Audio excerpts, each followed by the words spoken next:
Allez viens, c'est bientôt la fin de ce monde de Xadien. C'est parti pour la fin de la avant-dernière saison. Enfin, je trouve que je vais vraiment pas vite. C'est ça le fait d'aller 2 fois moins vite qu'avant. J'aurais dû terminer ça depuis des lustres en fait. Mais, mais je peux plus faire autant d'épisodes de réac qu'avant, quoi. Et donc, j'ai un peu peur que vous sentiez que le rythme soit un peu léger, un peu lent pour ces vidéos par rapport à avant, ce qui est très compréhensible.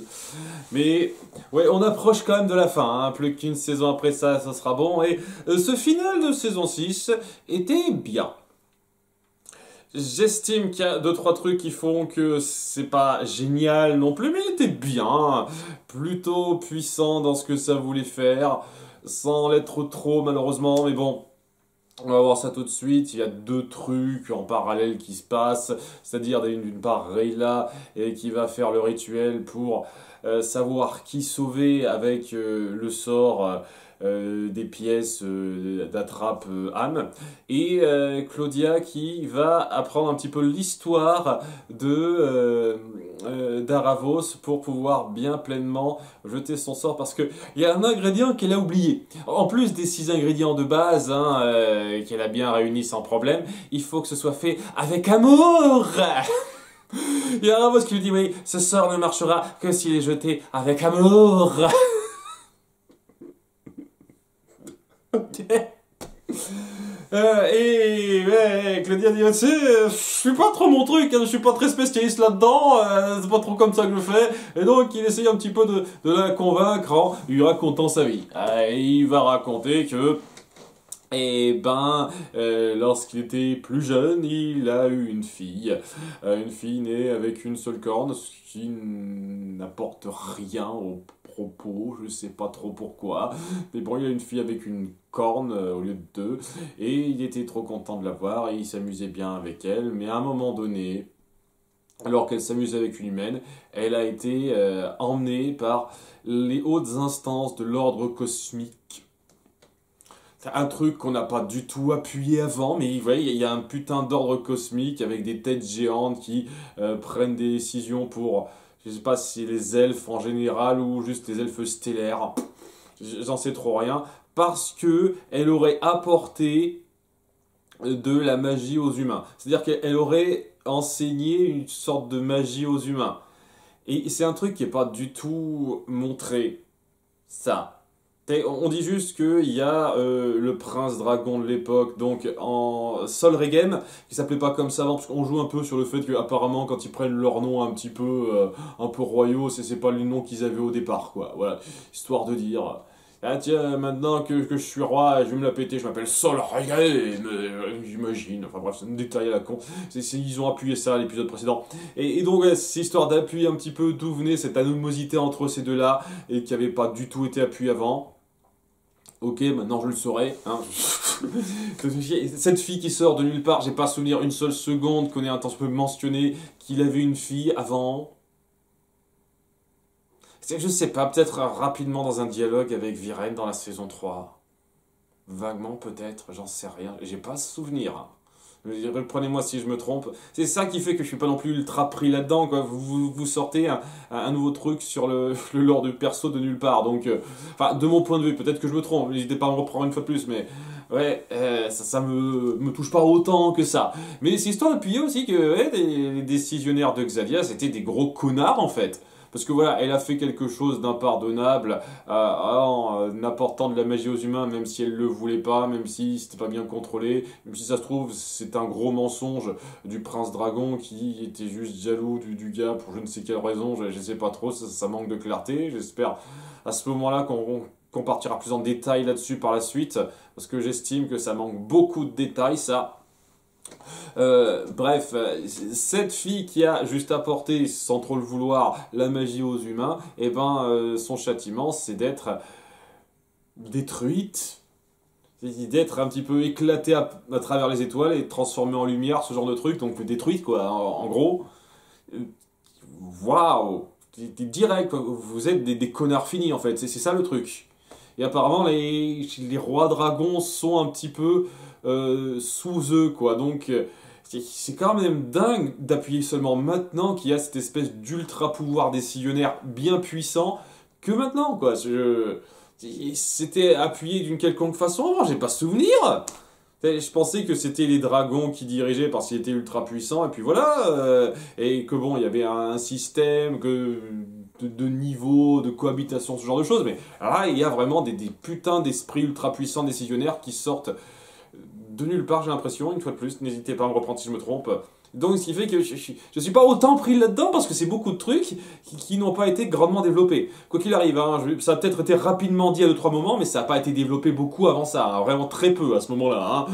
Donc, ouais, si vous me sortez ça maintenant, et je me dis, ah, waouh, c'était des vrais connards en fait. Et, et on va pas se pencher une seule seconde sur ce que ça signifie pour Xadia par rapport au monde humain une fois de plus. On va juste se dire, oui, il se comportait des fois en connard, et puis au bout du compte, on s'en fichera réellement de ce que ça veut dire maintenant. J'en sais rien, peut-être que la saison suivante fera quelque chose pour ça. Alors, en tout cas, voilà, ils prennent cette décision. Bien entendu, Aravos dit, ah non, non, non, elle est tout pour moi, vous pouvez prendre ma vie à ma place. Et on va être clément, on t'accorde le droit d'être détruit avec elle, si tu veux. Si tu veux, tu peux crever avec elle en même temps. Voilà, on est gentil, hein. Et donc, bien entendu, il le prend assez mal. Il décide de pas prendre le deal. Ok, tu es là. Ça me fait mal au cœur, hein. C'est clair et net que ça me tue, mais je vais pas mourir avec elle. Parce que j'aurais un peu envie de vous péter la gueule plus tard, dans un sens, hein, c'est plus ou moins ce qui va se passer. Et ouais, alors qu'il lui dit au revoir et qu'elle disparaît, il se met à pleurer pendant 100 ans sur le cratère de son explosion, ce qui crée la mer des damnés, ou je sais plus exactement comment on dit, la mer des bannis, c'est ça, qui est donc là, le même endroit où sa prison était cachée. J'ai vérifié. Donc, c'est juste pour appuyer au bout du compte que les dirigeants sont des gros connards ironiques, en fait. Ils ont bien la grosse ironie d'enfoiré. Tiens, on va te cacher là où ta fille est morte. C'est bien ça. Je suis censé être contre Aravos, en fait, maintenant, parce que, franchement, dans un sens, je pense que je suis plus de son côté maintenant. Voilà, ceux qui dirigent Xadia depuis longtemps, les vieux de la vieille sont des connards et méritent de crever. Si c'est un peu son but, dans un sens, je vais aller à Ravos. Là, je suis avec toi, mon vieux. Hein. C'est le nouveau héros de l'histoire. J'ai plus ou moins pour moi. Hein. J'ai pas trop de problèmes. Alors, bien entendu, il a manipulé des gens, il a fait en sorte que quelques personnes meurent pour pouvoir être revenues à la vie. Je dois avouer que ça, c'était pas super. C'est ce qui fait aussi que le fait de créer cette backstory ultra tragique autour du personnage, c'est légèrement en dissonance avec la plupart des actes qu'il a commis, surtout envers les humains qui, au bout du compte, n'y sont pour rien. Je veux dire, c'est juste une règle à la con autour des humains que les humains n'ont pas décidé du tout, qui a amené à ce que sa fille soit détruite. Mais les humains n'y sont absolument pour rien. Donc le fait qu'il était prêt à sacrifier sans problème des tas d'humains, les traiter comme du bétail à un moment donné, je suis pas sûr que ce soit vraiment totalement en accord avec le gars, sauf si vraiment il est, bien entendu, je dis ça, mais évidemment que c'est le grand antagoniste, le méchant à combattre dans la saison suivante. Mais c'est juste histoire de dire que qu'il y a une légère hypocrisie qui se fait apercevoir et que j'espère qu'on l'appuiera par la suite. Voilà, à cet égard. En tous les cas, maintenant qu'il a raconté un petit peu cette histoire, qu'il a chialé pendant des plombes, qu'il y a une femme qui est venue le voir en lui disant quelque chose pour qu'il aille de l'avant, et aller de l'avant, ça veut dire s'en prendre au pouvoir en place à Xadia. C'est pas encore clair, je suis sûr qu'on aura des détails là-dessus plus tard. Enfin, j'espère, parce que ça me ferait un peu bizarre, mais c'est cette femme-là qui arrive de nulle part, qui lui dit 2-3 phrases, et puis après on va rien dire de plus sur elle. Je suis sûr qu'on en verra un peu plus, j'espère quand même. Ça serait un petit peu du foutage de gueule qui est pas plus sur elle, quoi. Hein. Donc, après qu'il a raconté ça, et ben Claudia se met à avoir beaucoup d'empathie pour ce qu'il a vécu, se rattache un petit peu dans un sens, puisqu'elle a perdu son père à l'instant, et donc elle peut lancer son sort avec amour, même si Terry essaye de l'avertir comme quoi, hey, il y a de l'amour au début, mais sur la fin, ça a l'air de partir sur quelque chose d'un peu différent, ma grande. Mais elle s'en fiche, elle l'entend pas. Terry, il est important dans l'histoire que quand ça le veut. Hein. Sinon, il fait juste un petit peu de tapisserie. Hein. Depuis quelque temps... Mais bon, hein, donc elle fait son sort et elle va le faire en même temps que... Callum fera le sort, c'est-à-dire que parallèlement, il va y avoir Rayla qui suivra un petit rituel où elle entrera dans un monde d'esprit sous l'eau, très bizarre comment c'est présenté, mais pourquoi pas, pour retrouver l'âme perdue de ses parents et de Runan. Runan qu'elle considère maintenant comme son père, son second père qu'elle a eu après l'absence de ses parents. Pas si longtemps après l'absence de ses parents, parce que voilà quoi, ses parents étaient transformés, il s'est passé quoi, quelques années, et après, voilà, c'était l'assaut contre le château. Hein. Le vol de l'œuf, c'était juste après la mort du roi dragon, et je pense qu'ils n'ont pas mis des masses de temps, vu comme c'est montré, à faire la contre-attaque. Donc je suis pas sûr que ça aille à ce niveau-là. Ouais, tu représentes tellement pour moi mon second père, etc., etc. J'ai pas souvenir que ça en était à ce stade-là. Mais maintenant, on veut un tout petit peu nous donner cet appui-là.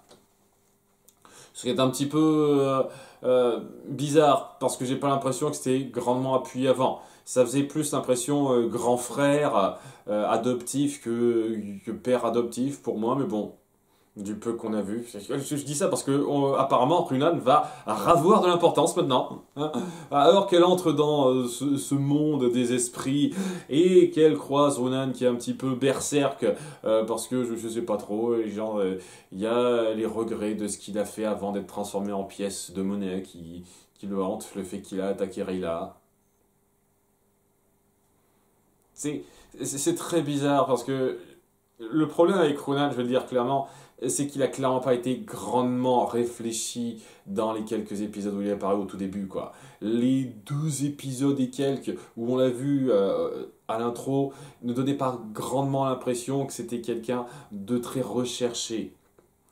Le fait qu'on veuille le complexifier seulement maintenant en essayant de justifier un peu certaines de ses décisions qui étaient un peu à la va-vite, genre vas-y, je t'attaque, Rayla, j'en ai rien à foutre. Et je veux même pas entendre raison, ce genre de choses, c'est un petit peu ennuyeux parce que ça se sent clairement que vous n'aviez pas pensé avant. Je vous le dis clairement. Donc, ouais, on va passer un peu du temps sur lui, mais avant, il va y avoir un encart avec les parents de Rayla, les parents de sang, qui sont en train de danser depuis je sais pas combien d'années dans leur médaillon, et ils sont apaisés. C'est histoire d'appuyer la décision finale de Rayla, et alors qu'elle les atteint un petit peu, qu'elle leur fait comprendre un peu ce qui s'est passé, qu'elle est contente de les revoir, elle se dit, au bout du compte... c'est pas évident, c'est pas clairement dit, mais ça se comprend très vite à la fin, qu'elle est prête à les laisser partir paisiblement. Et c'est ça le truc un petit peu bizarre là-dedans, parce qu'apparemment, il suffit qu'elle leur rende leurs pièces pour qu'ils montent aux cieux pour qu'il monte au paradis et il ne soit plus piégé là, sachant que même en étant piégé là, ils étaient apaisés. Donc j'imagine que c'est un petit peu ce que je suis censé comprendre de ça, quand elle le fait. Et donc après des retrouvailles un peu rapides et ce choix qui aurait mérité d'être mis en scène plus longtemps, je trouve, pour avoir plus de poids, mais qui est suffisamment efficace, ça passe bien. Elle finit par décider de se confronter à Runan et finit par l'atteindre en disant qu'elle est sa fille pour lui, qui représente un petit peu son père. Et ça finit par le déberserkifier et il montre ses regrets par rapport à ce qu'il a fait en disant qu'il n'est pas digne, mais elle dit qu'il y a des gens qui l'attendent, elle a besoin de lui et surtout son chéri qu'on n'a plus vu depuis la saison 2, la saison 3 pardon, qui a besoin de lui aussi. On fait quelques petits flashbacks rapides pour appuyer quand même, au cas où vous ayez oublié ça dans les premières saisons. Donc voilà, c'était bien fait dans la mise en scène, je dis pas une seule seconde c'était mauvais, c'était bien. Voilà, c'était assez fort et le choix est pas dégueulasse en fait. Je trouve que ça aurait mérité qu'on prenne plus de temps pour que ce soit plus fort, mais le choix est pas dégueulasse. Le fait de laisser partir ses parents dans un sens qu'elle avait déjà, techniquement, laisser filer en se rendant compte qu'ils sont apaisés, qu'il n'y a pas de problème pour eux, pour sauver seulement Runan, et qui a une valeur un peu particulière pour elle, même si ça n'a pas du tout été bien appuyé dans les premiers épisodes en ce qui me concerne. C'est bien fait ça, le choix est intéressant, plutôt intelligent, et ça leur donne en plus un cristal supplémentaire à réutiliser par la suite, parce qu'une fois de plus, ça se vite ces trucs-là. Et donc, ouais, j'ai bien aimé cette idée-là. J'ai bien aimé une partie de la mise en scène, et au moment où elle remonte avec la fleur qui représente Runan, et que Ezran fait le sort, et ben on a ce parallèle, ce truc en miroir, où Kaloum le fait en même temps que Claudia de leur côté. Parce que c'est exactement le même sort, apparemment. Être piégé dans une pièce de monnaie par un sort de Viren, c'est la même chose qu'être piégé dans un orbe magique par, je sais pas, les hautes prestances de Xadia. Putain, c'était un sort ultra puissant que Viren a pondu de son cul quand même. Hein. Vraiment, le principe de la magie noire et le fait qu'on puisse faire autant de trucs aussi pétés avec les 3 bouts de ficelle et des trucs qu'on sort comme ça, je trouve que ça aurait grandement mérité d'être davantage développé, c'est le principe. C'est pas grave, une fois de plus, c'est pas le pire ta gueule c'est magique qui soit que la série fait, mais ouais. Donc il y a ces 2 libérations qui se font. Donc Runan est de retour et c'est super. Je m'attends pas à voir grand chose dans la contribution de ce perso par la suite, mais on sait-on jamais, et surtout, le plus important, Aravos se libérer, hein. Et Aravos, j'avais pas remarqué il avait ce niveau de taille, en fait, hein. Quand on voit la bibliothèque dans laquelle il se trouve, et le passage par le miroir, on n'avait pas l'impression qu'il était de cette taille aussi grosse que ça. Mais voilà, c'est un gros géant qui prend Claudia dans la paume de sa main, et ils regardent la lune ensemble, en envisageant un petit peu le futur. Tandis que on fait un petit peu le lien avec nos persos principaux qui découvrent ce qui s'est passé. C'est que maintenant, depuis qu'il est arrivé au Nexus lunaire, que Kaloum voit qu'il y a de la fumée à Ketalis. C'est que maintenant qu'il le voit. Avant, il l'avait pas vu. Depuis tout ce temps que c'est en ruine, etc. Et alors là, le truc que j'ai trouvé vraiment gros, vraiment super gros, c'est que le mariage d'Amaya et Janai était encore en train de se passer. Le mariage a continué, Ezra est tout content, tout le monde est là, oh, tout va bien, etc. On se pose pas de questions sur pourquoi Sol Regem n'a pas attaqué. Pourquoi Karim, qui était certain de faire appel à Sol Regem et les autres, il n'est pas arrivé, et vous vous demandez pas, il est où Sol Regem en fait? Parce qu'ils l'ont soigné, etc. Et donc c'est quand même un petit peu problématique, on devrait passer du temps à y réfléchir, on s'en fiche. Et ça fait combien d'heures qui se sont passées depuis l'attaque de Sol Regem, Claudia qui est arrivée, le sort qu'a pas pris la première fois, l'histoire d'Aravos, etc. C'est bien plusieurs heures, quoi. Pendant plusieurs heures, vous avez continué le mariage tranquillou. Le temps que Soren, apparemment, j'imagine que c'est Soren, ait pu faire envoyer un message là-bas, pour que Ezran le reçoive et soit mis au courant. Et donc il est super attristé que Thalis soit détruite, mais vraiment... Je trouve ça vraiment gros, quoi. Qui se pose pas plus de questions que ça et qui continue tranquillou le mariage Ok. C'est histoire de faire le lien. Donc voilà, nos persos principaux savent que Ketalis a été attaqué. Ils savent pas encore que Aravos est de retour, mais bon, hein, je pense qu'ils vont pas tarder à l'apprendre aussi, ça. Et une fois de plus, personne ne s'est rendu de nouveau à Ketalis, apparemment, pour faire l'état des lieux après l'attaque de Sol Regem. Hein, personne. Il y a Claudia qui est tranquille dans le coin, pas très loin, à côté de la carcasse de Sol Regem, pas de problème. Donc ouais, c'est un petit peu gênant pour moi, cette partie-là, mais lorsqu'on prend du temps sur l'introspection de Aravos, son histoire, même si je trouve qu'il n'y a rien qui a amené grandement à ça, à part juste le petit rappel à la scène qu'on a vu au tout début de la saison avec la femme qui lui a dit ressaisis-toi après avoir pleuré 100 ans, mon gars. Au-delà de ça, j'ai pas l'impression une seconde qu'il y ait grand chose qui a amené à ça. Vraiment, donc c'est pas aussi fort que ça le pourrait, désolé, mais ça reste bien, vraiment bien. Et c'est pareil pour la scène avec Rayla, ses parents et Runan, quoi. C'est bien fait. La décision, je la trouve intéressante, plutôt intelligente d'un point de vue scénaristique, parce que ça amène certaines choses assez ouvertes, donc j'aime bien. C'était deux morceaux bien efficaces qui essaye de jouer un peu sur la thématique de la famille dans un sens, l'effet miroir du sort qui est envoyé à la fin est cool. Oui, il y a une certaine efficacité assez louable là-dedans, je vais pas le nier, c'était une bonne façon de terminer la saison. Et donc voilà, on termine sur un dernier a priori plutôt positif et maintenant on a une saison entière pour lutter directement contre Aravos.